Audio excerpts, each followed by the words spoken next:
सांगण आसा, प्लीज तुम्ही भुरग्यांक आणि तशेंच जाणट्यांक आणि तुमचे सगळ्यांचे जिवाक सांबाळात, कारण आता सांगोडाच्यान 2-3 जाण मातशे उदकान पडिल्ले आसा आणि प्लीज आपल्या जिवाक खंय त्रास जावपाक जायना, काळजी घेयात आणि लक्ष दियात.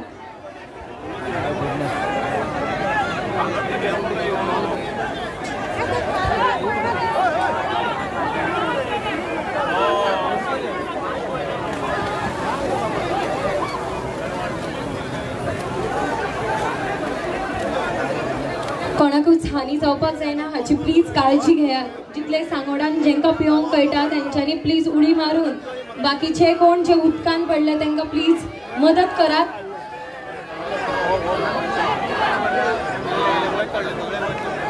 आणि प्लीज जेंकां पिवंक कळटा तेंच्यांनी प्लीज एकदा उडी मारून पळयात की कोण जर भितर उरला जाल्यार, कारण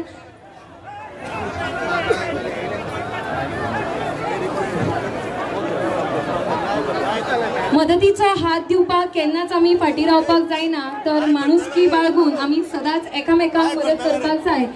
तर सांगोडाक जितले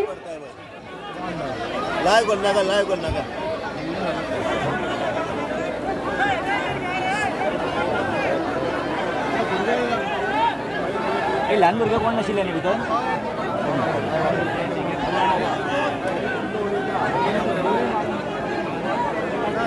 कितें रिजन रे एका सायडीन लोड जालो.